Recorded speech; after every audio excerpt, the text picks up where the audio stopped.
Oh boy. Hello friends, Mark Holmes here, and as always I want to thank you all for watching, commenting, subscribing, and being part of the Joe Boo Sports Report. Without you guys, it ain't working without you guys. So I appreciate all of you being here. Man, it has been an interesting day to say the least.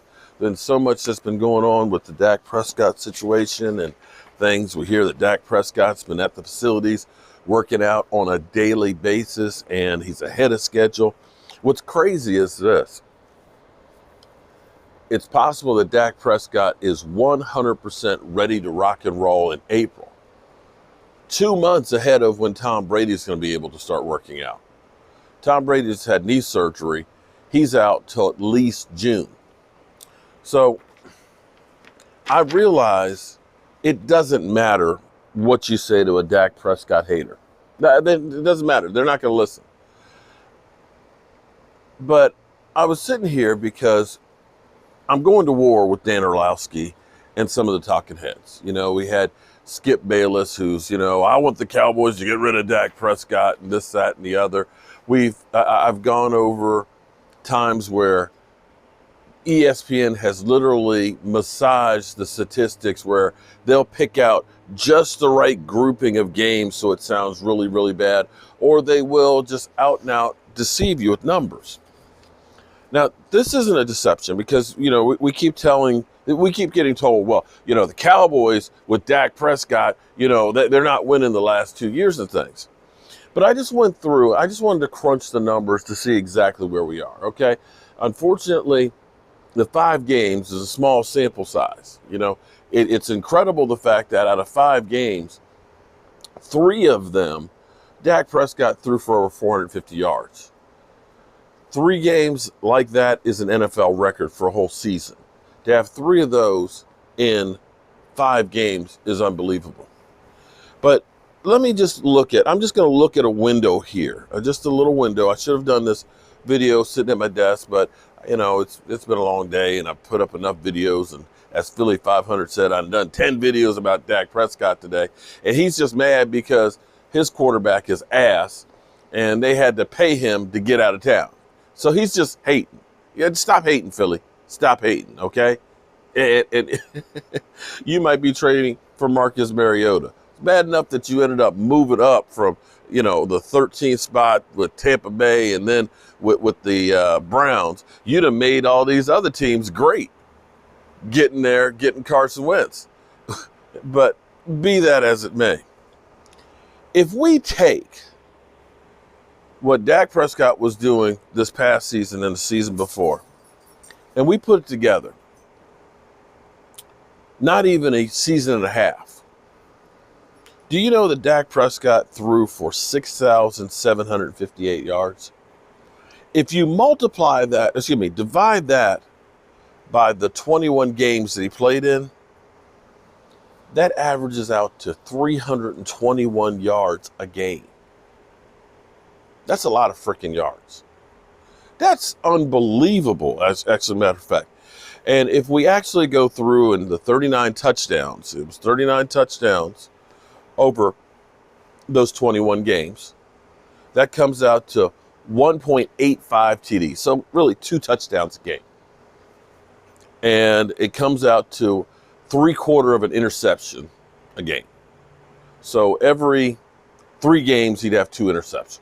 Okay, that's not a great interception percentage, but he did have a 68% completion percentage and a 99.7 quarterback rating.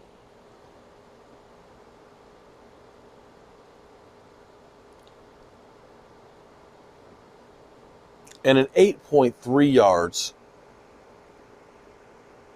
passing average. Now, the talking heads will tell you Dak Prescott's the problem. Dak Prescott, he can't win. He's no good. You need somebody else. Andy Dalton was a better quarterback than that. I'm just trying to understand. 321 yards a game, basically 2 touchdowns, 3/4 of an interception, 68% completion percentage, and 99.7 QBR rating with 8.3 yards. I know this won't sink in with the trolls out there, the MC Georges and things like that. They'll say we need to replace him. But to give you a perspective, okay, and this will be, I know how this will come across by a lot of people. They're going to go through and say, oh, here you go. You trying to trash somebody else to make Dak look good. And I'm not. Because Tony Romo, a lot of you will say, Tony Romo's eligible for the Hall of Fame, the following year.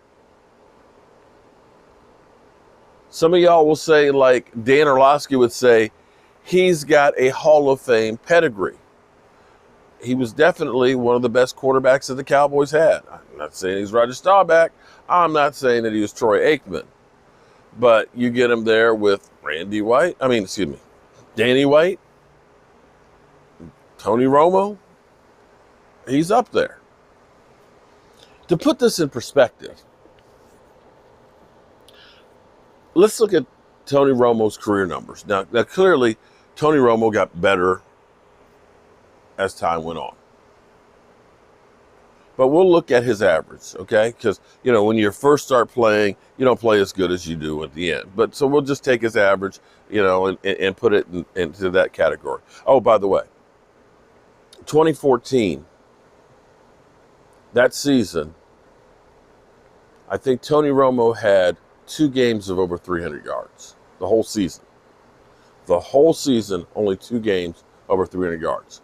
And I'm not saying that throwing for a whole lot of yards is a winning formula. And I know that the talking heads out there will say, well, garbage time yards, whatever. Because ultimately it's a team sport, okay? You need your running back to be able to run the ball and help control the clock and things. You need your defense to be able to stop people so that you're not having to score 40 points a game to win. You need them to get some takeaways. You need your special teams, to make extra points and field goals, okay? You need your special teams not to drop and fumble the ball on the 1-yard line, so you start out off of a kickoff on the 1-yard line. And these are things that happened as I started rewatching the Seattle Seahawks game. As I'm seeing Russell Wilson throw 5 touchdown passes to guys that are wide the hell open. As I see Tony Pollard fumble on the 1-yard line, and we start the ball on there, and Zeke Elliott doesn't get out of the end zone, and you get a safety. I remember seeing my kicker miss 2 extra points. See, all of these things, when people make mistakes, and my quarterback throw 2 interceptions. When we make mistakes, then the whole team loses. You need all cylinders to go. But to put this in perspective, Tony Romo, okay, one of the Cowboy greats, a guy with Hall of Fame pedigree, his career average of passing yards per game is 219 yards. 219 yards. He's known as kind of a gunslinger.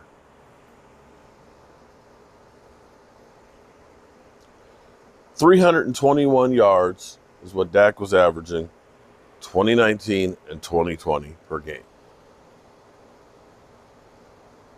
Dak was averaging 1.85 TDs per game. Tony Romo, 1.95.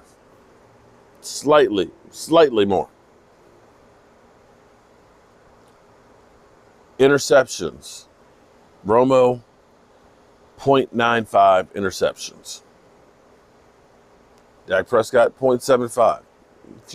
Tony Romo's got a little bit more TDs, a little bit more in interceptions, but it's not much. Dak Prescott, 68% completion percentage. Tony Romo for his career, 65. Quarterback rating. Dak Prescott, 99.7. Tony Romo, 97.1. Yards per completion average, 8.3 for Dak, 7.9 for Romo. Now let me say again, I'm not doing this to say Tony Romo was trash.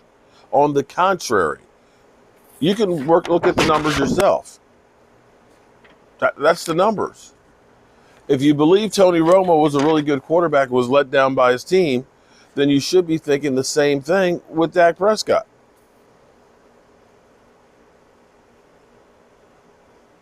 The crazy thing to me is how the hate that some people have completely blinds them.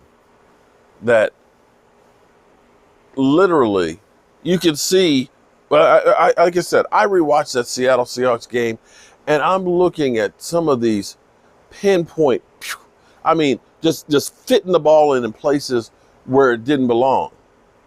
I'm seeing, DJ Metcalf wide F open. Ain't nobody in the shot with him with passes that are going to him. So I'm looking and saying, and I'm looking at some of the passes Russell Wilson that they were a little bit off too, but the guys were so wide open and alone, they could turn around and adjust. So am I looking at this and saying that Russell Wilson was head and shoulders better than Dak Prescott? Or am I looking at his offense that was head and shoulders better than my defense was? Like I said, I wish that I could go through and we could just watch the game without the YouTube police shutting it down. Just go through it, play by play by play, and look at it. And I would like to challenge the Dak Prescott haters to show me where Dak Prescott is just making mistakes that nobody else makes. It just doesn't make any sense. But I'm sure we'll have more opportunities to see Dak Prescott in the future because it's looking more and more like the Cowboys are going to get this deal done, or they're trying to work it, or let's say Dak Prescott will be here one way or the other. Franchise tag or long-term deal, but I'm betting on long-term deal. Yeah, it's crazy. But that's football for you guys. Hope you guys had a great day. Tomorrow's already hump day. And another weekend is going to be upon us. I'll see y'all soon. Peace.